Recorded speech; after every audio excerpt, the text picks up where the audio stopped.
Persidangan kasus judi online terus bergulir. Persidangan yang berlangsung pada tanggal 10 Juni 2025 lalu mengungkap adanya sebuah situs permainan judi online yang kemudian menyasar ke sejumlah orang di dalam Kementerian Kominfo. Dari ribuan situs judi online, polisi menyasar satu situs judi online bernama Sultan Menang. Dan kemudian berkembang kepada situs lainnya hingga didapati para tersangka yang tak lain pegawai Kominfo. Para oknum pegawai itulah yang memilah-milah pemblokiran situs judi online. Siapakah di belakang mereka yang terlibat? Apakah ada aktor intelektual yang berinisiatif dalam kasus ini? Bagaimana penelusuran aliran dana yang mengalir ke sejumlah tersangka sampai di mana uang hasil judi online itu bermuara? Dapatkah petugas mengungkap adakah orang penting yang terlibat dan para bandar yang meresahkan? Tim TV One mengabarkan. Ya, Andi Kumala dan pemirsa, sepertinya Rhoma Irama menangis kalau melihat paket yang tadi ya.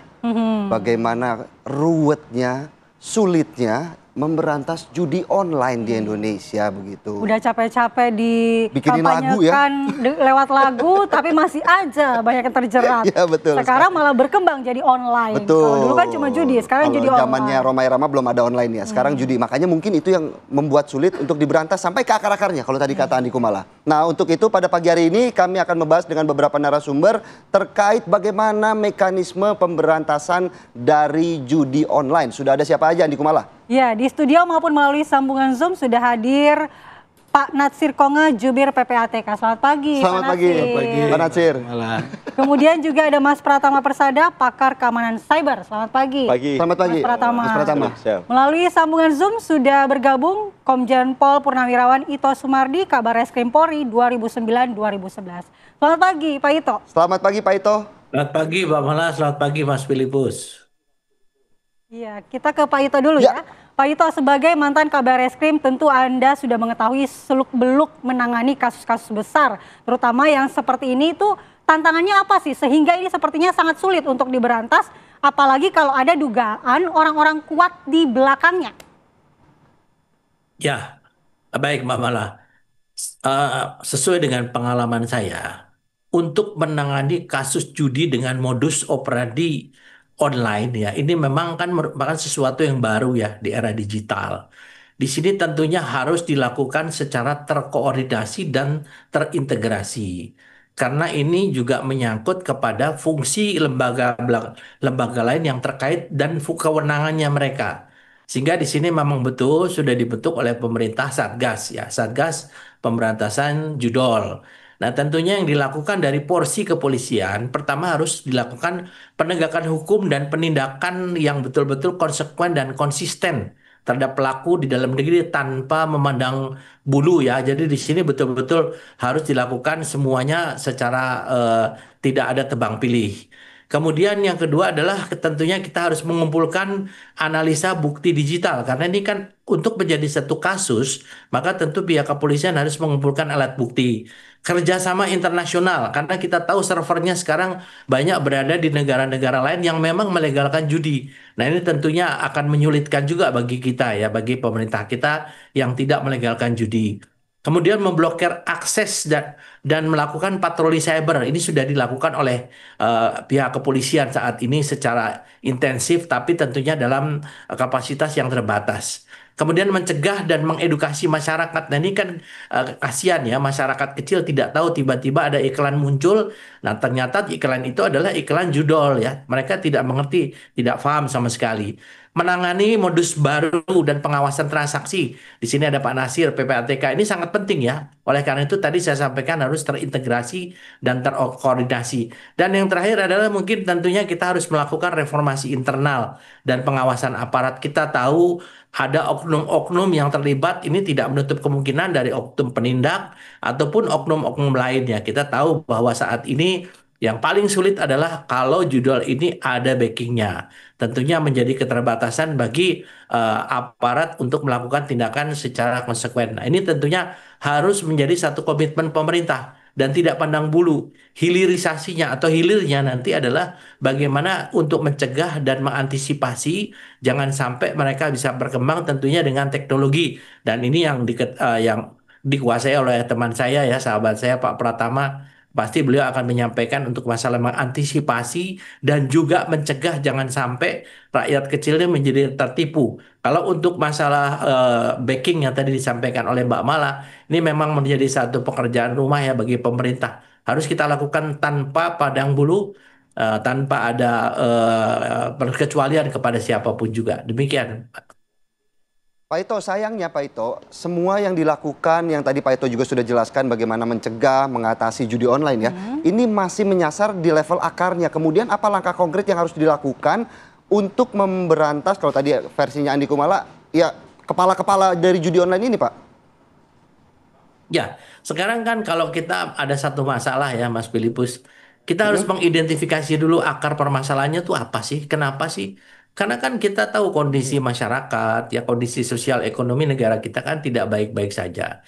Nah tentunya masyarakat juga mencari jalan pintas untuk mendapatkan satu keuntungan. Di pihak lain, jujur saja memang judi ini adalah satu hal yang menggiurkan. Karena tidak merugikan negara, tetapi bagi oknum-oknum itu sangat mudah.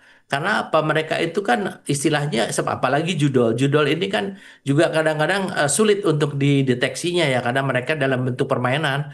Modus operandinya bisa dalam judi bola, dan bisa hal-hal yang lain yang mungkin bagi masyarakat itu mereka menganggap itu merupakan, ya kalau untung ya untung, kalau kalah ya sudah memang sial. Nah ini tentunya yang harus betul-betul diidentifikasi oleh pihak aparat kalau memang kita mau benar-benar, ya kalau kita mau benar-benar memberantas judol. Jadi bukan hanya formalitas saja ya. Saya yakin bahwa kalau ini memang dilakukan secara serentak ya, dan tentu ini akan bisa diungkap lah dengan tuntas. Pengalaman saya dulu mengalami judi adalah sangat sulit. Kenapa? Karena banyak sekali oknum yang terlibat. Yang kedua, mereka mainnya juga rapih ya, apalagi dengan online ya. Online ini mereka akan sangat sulit kalau kita tidak melibatkan institusi yang ataupun pakar-pakar yang sangat memahami masalah judi dengan menggunakan online. Baik, terima Demikian. kasih Pak Ito. Kita ke Pak Natsir dulu. Pak Natsir, PPATK sebagai garda terdepan yang bisa mendeteksi aliran dana atau aliran uang dari judi online ini, bagaimana melacak yang terlibat nih dalam judi online melalui aliran dana itu? Mekanismenya seperti apa, Pak? Jadi kalau saya lihat memang judi online ini udah semacam tsunami besar ya. Oke. Krisis. Di darat tapi ini ya tsunami-nya ya. Walaupun berbahaya betul. Krisis ya, krisis judi online. Karena memang tren dari perputaran uang tahun ke tahun tuh luar biasa. Fantastis angkanya ya. Fantastis persentasi peningkatannya.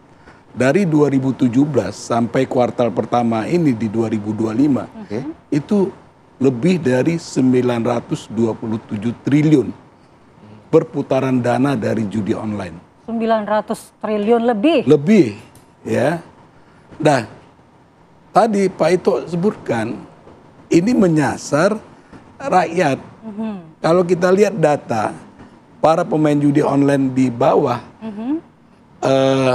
penghasilan yang di bawah 5 juta itu dari tahun ke tahun tuh jumlahnya ya itu aja, 80% di 2023 ya, 70% di 2024. Jadi pemainnya itu orang-orang, saudara-saudara kita yang berpenghasilan rendah.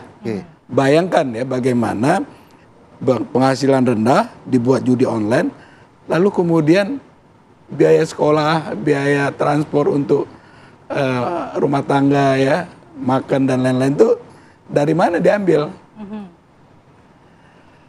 Lalu kemudian dari situ kita lihat banyak juga ya masyarakat saudara kita yang berpenghasilan rendah itu terjebak dengan pinjaman online. Jadi udahlah penghasilan rendah terus berkutat pada soal-soal yang mereka mengalami problem besar ya dalam masalah keuangan. Nah ini makanya saya bilang tadi kita krisis ya, krisis judi online. Dan dari sisi umur, ini juga menjadi sesuatu yang problem kita lihat. Bagaimana para pemain judi online itu banyak anak-anak yang di bawah 10 tahun. 10 tahun. Genset begitu ya, bisa dibilang. Iya. Lalu kemudian orang-orang yang produktif antara 30-40 tahun itu banyak sekali yang ikut bermain. Yang harusnya waktunya banyak digunakan untuk bekerja, mencari nafkah dan seterusnya ya. Itu dihabiskan untuk bermain judi. Nah Pak Natsir, kalau memang banyak masyarakat yang di bawah umur, kemudian usia produktif bermain judi online, artinya kan sebenarnya gampang untuk melacak aliran dana ini kemana. Jadi yang tidak ditangkap itu bukannya di level masyarakat, tetapi bandarnya, karena sudah pasti dananya kan terkumpul ke satu orang, atau seperti apa? Ya kalau cara kerja PPATK itu kan follow the money ya. Oke. Mengejar uang hasil kejahatannya. Dia 7 lapis ke atas, 7 lapis ke bawah, ke kiri, ke kanan, kemana aja tuh. Berarti udah ketahuan dong, Pak. Kejar terus kan begitu. 7 lapis ke atasnya nih. Iya. Udah ketahuan berarti, Pak. Artinya Mudah. sebenarnya mudah atau sulit Pak Natsir untuk melacaknya? Buat kita mudah. Tapi Apakah menangkapnya data sulit, itu sudah diberikan kepada penegak hukumnya. hukum? atau seperti Ya, apa untuk hasil tindak lanjutnya? analisis, hasil pemeriksaan yang kita lakukan sudah disampaikan kepada penegak hukum. Dan kita tahu ya, teman-teman penyidik di Polri kan juga sudah banyak ya, menangkap para pelaku, para pandar, bahkan juga menyita uang hasil dari kejahatan yang ada. Gitu juga dengan teman-teman di Komdiji ya, betul. OJK, Bank Indonesia ini semua ikut bahu-membahu lah ya dalam mencegah dan memberantas dari judi online yang ada. Karena itu ini udah masalah kita ya, masalah kita sebagai anak bangsa. Nggak bisa lagi hanya PPATK, nggak bisa lagi hanya Komdiji, OJK dan seterusnya. Ini semua, terutama ya masyarakat. Masyarakat itu. Sejauh ini PPATK sudah merasa puas nggak dengan pelaku-pelaku judi online ataupun mungkin bandar ya, bukan pelaku ya, yang ditangkap oleh pihak kepolisian? Mereka yang sesungguhnya dicari atau seperti apa? Saya nggak bisa menilai itu. Tapi yang kami lakukan itu terus melakukan kerjasama ya, terus melakukan koordinasi, kolaborasi ya. Teman-teman di penyidik misalnya ya, menemukan nama-nama di lapangan, lalu informasikan ke kita lalu tindak lanjuti. Jadi koordinasi itu terus dilakukan gitu. Oke, Mas Pratama, kalau kita ke PPATK kan follow the money. Kalau dari keamanan cyber ini seperti apa sebenarnya bisa mengikuti jejak dari pelaku-pelaku ini? Karena kan katanya Komdigi ini juga sudah memblokir ribuan situs setiap harinya. Tapi kenapa masih banyak saja? Ya, gini. Banyak orang bilang bahwa memberantas judi online ini susah kan, gitu. Ribet lah, servernya di luar negeri lah, di Kamboja lah, gitu. Orang-orangnya susah dideteksi lah, gitu. Enggak juga sebenarnya, gampang, gitu. Bahkan gampang sekali kalau menurut saya, gitu. Yang jadi masalah adalah mau apa enggak, niat apa enggak, gitu. Itu kan Oke, kita ngomong dulu nih, masalah teknologi dulu nih ya, gitu. Yang dilakukan saat ini oleh Komdigi itu salah. Gitu. Yang diblokir itu ada 5 juta lebih situs yang diblokir. Itu hanya situs landing page-nya saja untuk login untuk masuk. Setelah itu begitu masuk nanti kita akan diarahkan ke server main judi online-nya. Beda sama website tersebut gitu. Jadi kalau yang diblokir itu adalah website yang untuk login untuk landing page-nya, nggak akan ngaruh mau diblokir 1 juta, 10 juta, 100 juta, nggak akan ngaruh karena servernya tetap live. Jadi yang harus diblokir adalah apa? Servernya ini. Bisa nggak tahu IP address servernya? Sangat bisa sekali gitu. Gimana caranya? Begitu Anda main gitu ya, begitu masuk, begitu direct ke servernya, kita akan bisa baca tuh IP address-nya, kita akan bisa melakukan tracking sehingga kita bisa tahu originalnya servernya itu alamatnya di mana. Dan itu dari jutaan website itu tadi yang diblokir, itu masuknya hanya ke 5-6 server aja. Gitu. Artinya yang diblokir ini servernya yang diblokir. Ya kan? Nggak perlu kita harus ke Kamboja, nggak perlu kita harus ke Vietnam, nggak harus ke Filipina, nggak perlu. Kemampuan kita adalah melakukan pembatasan akses. Dibatasi saja nih IP address servernya. Sehingga ketika orang mau main nggak bisa. Begitu orang mau main nggak bisa. Nanti begitu dia ganti IP address lagi, kan pemain dikasih tahu tuh. Nanti link barunya segini nih gitu. Masuk lagi, blokir lagi gitu. Jadi sebenarnya nggak susah, cuma caranya salah. Dari sisi teknologi itu ya. Kalaupun ternyata mereka menggunakan Cloudflare itu adalah sistem pengamanan yang digunakan untuk menjadi benteng dari server judi online ini. Tapi IP depannya kita sudah tahu. Kita bisa koordinasi dengan penyedia layanan Cloudflare ini. Ya udah diblokir aja karena satu IP address bisa dipakai oleh misalkan ratusan URL atau ratusan IP address server gitu. Blokir aja. Nanti kalau komplain dibilang, Anda bermasalah nih cari duit di Indonesia, tapi sistem Anda dipakai untuk judi online gitu. Jadi simpel sebenarnya. Dan Komdigi punya akses ke seluruh ISP, Internet Service Provider yang ada di Indonesia untuk memaksa mereka melakukan blokir server tersebut. Menutup server utama begitu ya? Server utama, itu yang pertama. Yang kedua, keuangan. Nggak mungkin bank itu nggak tahu rekening yang digunakan untuk judi online. Nggak mungkin dompet digital, penyedia dompet digital nggak tahu ada akun yang digunakan untuk transaksi judi online. Pasti tahu. Kenapa pasti tahu? Karena ada patternnya. Uangnya yang transfer kecil-kecil, berlangsung selama 24 jam, nggak ada berhenti-berhentinya. Pasti tahu, ya kan? Artinya apa? Tinggal diblokir aja. Ya jadi masalah ada ternyata nggak diblokir. Yang diblokir-blokir yang tadi dibilang bahwa sudah ada nih yang ditangkap nih, 300 miliar, 400 miliar, 900 triliun lebih loh. Kalau hanya 300 miliar, jadi kayak debu gitu. Artinya apa? Ya itu kayak excuse aja gitu. Loh, iya, itu dari uang ya, sebenarnya gampang gitu. Dan apa namanya, semua platform keuangan udah pasti bisa nih. Jadi masalah tadi lagi, mau apa enggak? Yang ketiga, yang tadi Pak Nasir bilang, follow the money. Udah tahu PPATK itu, by name, by address, mereka udah tahu. Orang-orangnya sudah tahu, perusahaannya sudah tahu, di dalam negeri, di luar negeri sudah tahu, yang punya siapa, pemiliknya siapa, tinggal dikejar. Datanya sudah ada, tapi nggak ditegakkan juga. Ya udah, berarti kan artinya apa? Yang tadi seperti disampaikan oleh sahabat saya, Pak Ito gitu. Berarti ada backingannya, ini udah jelas ini gitu, yang menyebabkan ini nggak bisa diberantas. Sampai detik ini nih kita ngecek ya di handphone nih, masih bisa orang main judi online. Bukannya ada Satgas judi online itu berhenti judi online, makin banyak sekarang. Dan mereka tahu kalau diblokir sama Komdigi, akhirnya mereka melakukan peretasan ke website-website milik pemerintah, kemudian disusupi judi online supaya apa? Supaya mereka tidak diblokir, karena Komdigi nggak mungkin ngeblokir misalkan situsnya polri.go.id gitu. Kalau disusupi judi online, nggak mungkin diblokir hanya situs judinya aja. Semua polri.go.id diblokir semuanya, sehingga mereka tahu nih apa namanya bandar judi online ini.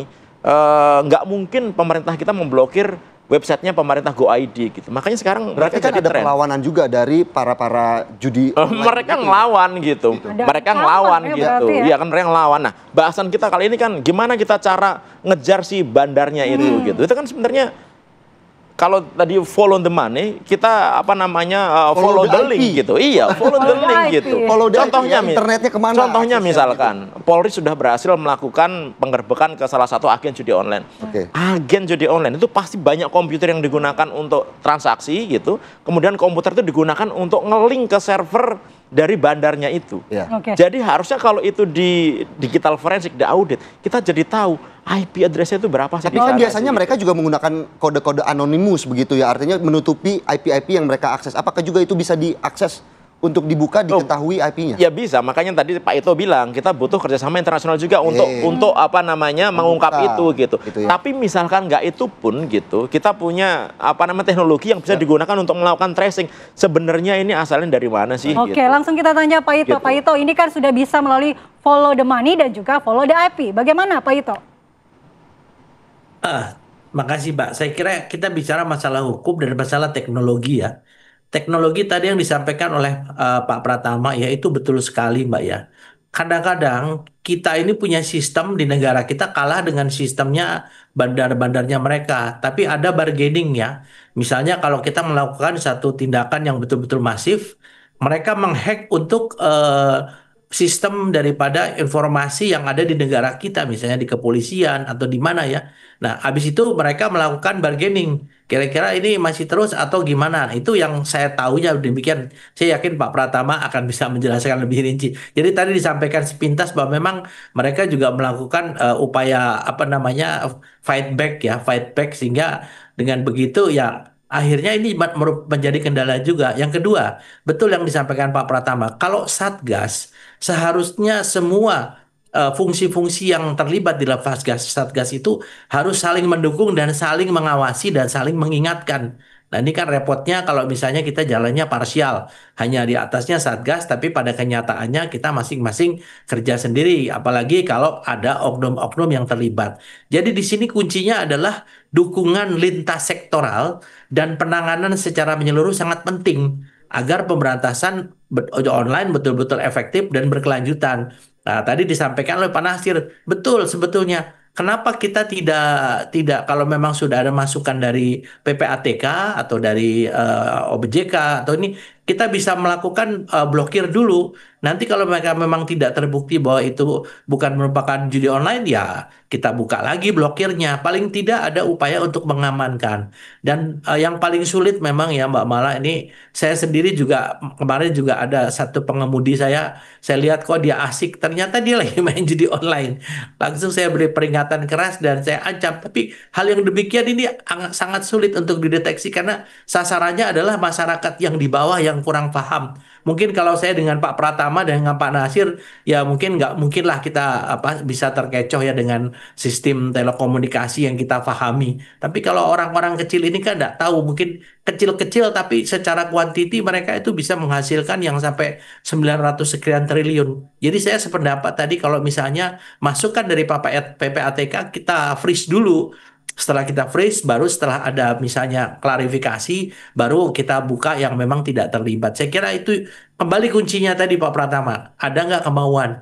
Ada nggak dari kemauan daripada pemerintah, daripada aparat terkait untuk betul-betul memberantas judi online? Karena memang ya itu judi ini memang sangat menggiurkan ya Pak ya. Karena nggak ada urusan, nggak ada urusan tetek bengeknya yang harus kita pakai administrasi, melacakannya juga tidak mudah ya bagi seseorang yang terlibat membackingi judi online ini. Saya kira itu harus ada kemauan daripada seluruh pihak termasuk pemerintah kalau memang mau memberantas judi online. Demikian. Oke, kalau tadi kita juga sudah membahas bagaimana dari sisi teknologi, dari sisi aliran uang. Lalu bagaimana dengan sisi sumber daya manusia yang banyak TKI-TKI Indonesia yang berangkat ke Kamboja, ke Vietnam. Di sana juga untuk kerja judi online. Tapi kita bahas di segmen selanjutnya, tetaplah bersama kami di Apa Kabar Indonesia Pagi, pemirsa. Melanjutkan perbincangan kita, saya langsung mau ke Mas Pratama. Ya. Mau apa enggak? Ya, niat apa enggak? Iya. Gitu. Iya, akhirnya kan kayak gitu. Karena apa? Sangat mudah gitu untuk memberantas judi online ini sebenarnya. Bahkan hingga pagi hari ini juga masih banyak situs-situs online yang bisa diakses. Masih bisa nih, coba kita lihat ya. Oke. Apa namanya? Kita mau melihat situs online yang masuk ke dalam situs GoID gitu. Oke. Ini saya coba cek. Gampang aja, apa namanya keywordsnya. Tulis gacor, kemudian spasi go.id gitu. Oke. Nanti akan ketemu tuh situs-situs GoID mana saja yang menjadi target dan menjadi korban dari judi online ini. Berarti gitu. itu disusupi ya Mas ya? Disusupi. Dan ini kita lihat nih. Raja 288. Oke. Nih, ini bisa kelihatan nggak nih? Oh ya, kita bisa lihat ya Ini bagaimana. bisa diakses ya. Masih Ini dari bisa- Sukabumi Kabupaten nih. Nah ini Kelihatan nggak? website pemerintah ya berarti. Biasa pemerintah dan pakai judi online. Artinya judi online nggak mati gitu, masih ada gitu. Iya berarti kan? ini disusupi. Ini di Sukabumi mana? Tapi kan ini hanya tampilan awal yang kemudian kalau tadi Ya, versinya betul, Mas betul. Pratama untuk masuk ke server Betul. utamanya melalui Nanti begitu login dari sini, begitu login, nanti kita akan di-redirect ke alamat server yang sebenarnya untuk kita main, Oke. gitu. Nah, di redirect itulah kita akan ketahuan servernya di mana. Jadi saya bilang tadi, dari jutaan agen gitu, website gitu, begitu kita login kita akan di-redirect ke servernya. Oke. Jadi yang diblokir itu adalah servernya ini. Bukan di depannya, bukan yang Halaman ininya. utamanya. Kalau ini nanti diblokir semuanya, nggak ngaruh. Karena mereka punya teknologi yang melakukan cloning secara singkat, diblokir, mereka bikin lagi. Mereka diblokir, bikin lagi. Dan Dengan bikinnya nggak cuma mudahnya 1, ya 2. di-cloning ya. Sangat mudah sekali gitu. Bikin 500 website itu mungkin cuma butuh waktu 5 detik aja. Untuk cloning Tapi itu. kan Komdigi sebagai ya institusi nomor 1 dalam komunikasi dan digital tidak mungkin tidak mengetahui teknologi seperti itu ya Mas ya. Jadi Harusnya sih tahu ya, karena ini sangat dasar sekali ya gitu. Cuma kan masalahnya adalah untuk mengetahui itu Anda harus masuk dulu. Iya. Artinya ya Anda pasanglah berapa 5 atau 10 orang gitu, daftar ke agen judi online mana aja gitu, sehingga nanti begitu Anda daftar Anda bisa tahu tuh server yang digunakan mana. Dan kita ingat nih Mas Philips nih, customer service-nya judi online itu Ya. adalah customer service terbaik seluruh dunia. wow. Kenapa? Aktif 24 Karena jam. mereka aktif 24 jam. nggak pernah nolak ketika orang mau withdraw, ketika ada masalah mereka pasti ngasih tahu, sehingga kalau nanti misalkan keblokir nggak bisa main, mereka akan kasih tahu, jam 2 malam pun mereka akan kasih tahu, Pak ini berubah ya linknya ya gitu, pakai yang ini, Pak nanti depositnya berubah ya pakai rekening ini gitu. Berarti mengalahkan security bank begitu. Kalah mereka, kalah semua apa prioritas ya. customer service apa perusahaan Indonesia kalah semuanya gitu. Baik, kalau tadi juga saya ingin kembali dulu ke Pak Ito, bagaimana kemudian ada beberapa sumber daya manusia dari Indonesia, TKI-TKI yang kemudian diberangkatkan untuk bekerja secara judi online, mengurus judi online misalnya di Kamboja atau di Vietnam. Seperti apa kemudian Pak Ito bisa melihat tawaran bekerja mengelola judi online di sana bagi masyarakat Indonesia? Ini salah satu PR loh, Pak Ito.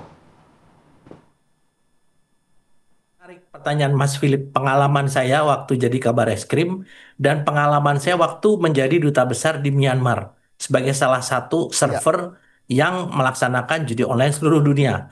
Nah, waktu saya Kabar Eskrim bersama dengan teman-teman imigrasi, kita menangkap ribuan orang-orang Cina dan orang Taiwan yang melakukan kegiatan di Indonesia. Mungkin seringlah di media disampaikan oleh media.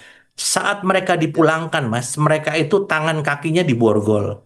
Menggunakan pesawat khusus, ada yang pesawat ini tetapi dijaga secara ketat mereka. Pesawatnya kalau pesawat misalnya yang komersial itu betul-betul pesawat yang khusus.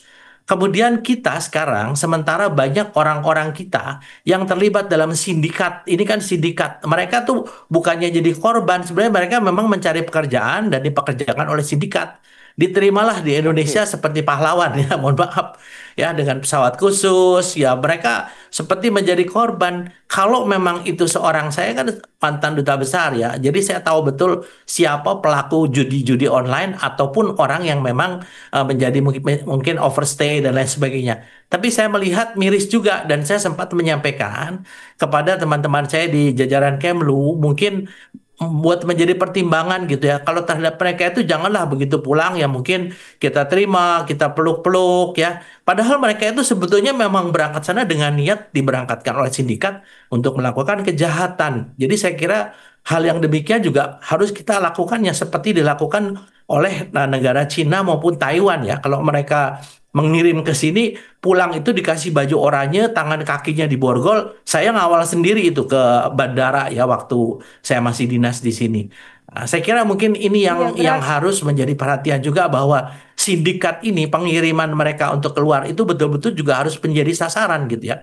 Karena mereka ini nanti sasarannya adalah ke Indonesia. Kenapa mereka menggunakan orang Indonesia? Karena mereka tahu bahwa konsumennya atau penjudi-penjudi yang menjadi sasaran adalah orang Indonesia. Jadi digunakanlah mereka untuk sebagai tangan-tangannya daripada pelaku judi online yang ada di luar negeri. Saya kira itu yang menjadi perhatian. Mudah-mudahan kalau memang ada lagi seperti demikian, tidak ada lagi lah kita terima seperti orang yang memang teraniaya, kemudian kita sambut seperti pahlawan dan lain sebagainya. Saya miris juga karena saya kan mengalami di dua dunia waktu saat menjadi Kabar Eskrim dan menjadi duta besar ya. Saya kira demikian Mas Philip.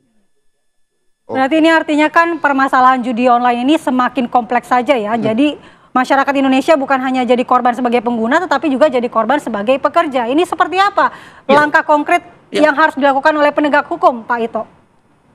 Ya, tentunya kita harus meneliti ya, terutama dari teman-teman dari Kementerian Imigrasi ya dan Kepolisian ya. Karena kan kita bisa melihat mereka itu di sana itu sejarahnya mereka berangkat ke luar negeri itu dalam rangka apa? Siapa yang memberangkatkan? Kan kita bisa lihat sindikat itu banyak ya, Mbak Mala, yang bisa kita deteksi. Karena contohnya saja orang China, kan baru-baru ini kan dari Bali kan berapa ratus orang itu orang Cina dan orang Taiwan. Biasanya mereka negaranya berseteru, tapi kalau seorang judi online ini mereka itu kompak gitu ya.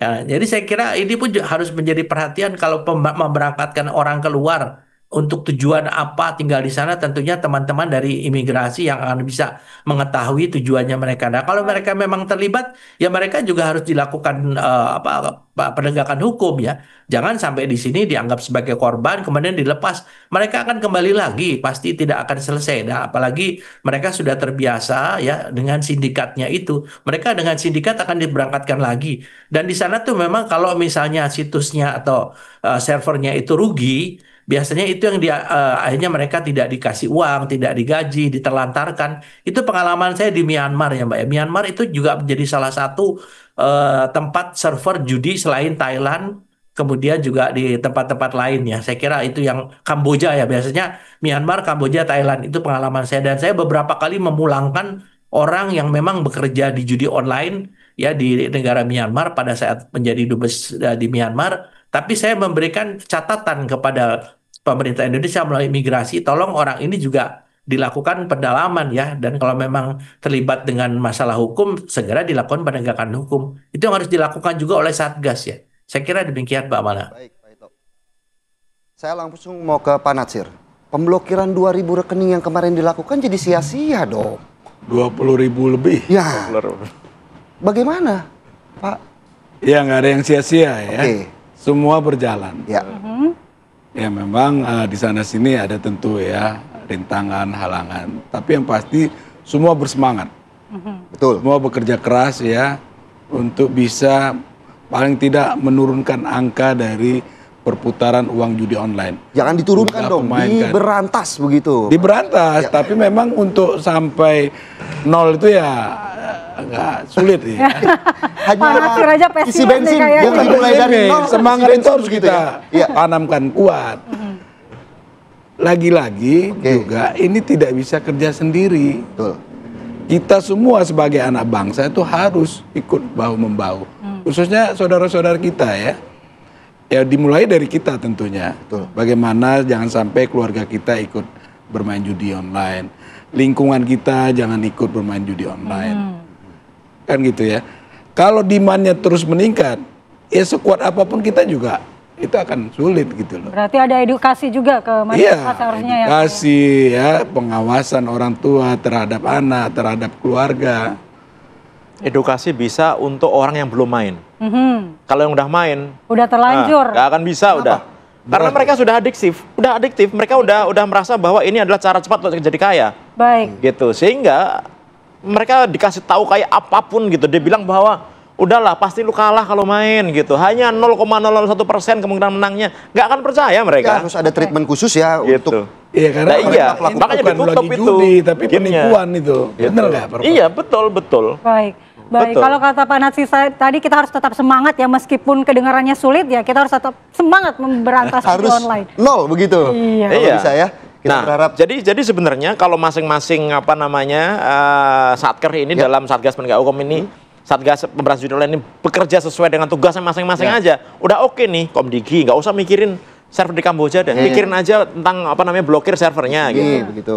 PPATK melakukan follow the money, cek mana rekening-rekening, udah. Kemudian bank, ini ada rekening dipakai untuk Laporannya transaksi ini, langsung. lu blokir Ya. aja gitu. Kemudian Dari pihak OJK, kepolisian juga ada dompet digital dan lain-lain, ada Ya. transaksi, matiin aja Ya, gitu, baik. ya kan? Polisi, lu udah tahu harus ditangkap, tangkepin dong gitu. Oke. Jadi selesai nih, gitu. Niatnya, yang penting niatnya begitu. Baik, terima Oke, kasih. terima Niat sama keberanian, niat sama keberanian ya, niat sama keberanian. Mas Pratama, terima kasih. Terus semangat. Mas Natsir. Terus semangat kita ya. semua. Betul, Oke, semoga juga Pak judi Natsir, online bisa terima kasih. diberantas di Indonesia. Terima kasih Pak Ito juga untuk waktunya telah bergabung bersama kami di Apa Kabar Indonesia pagi hari ini.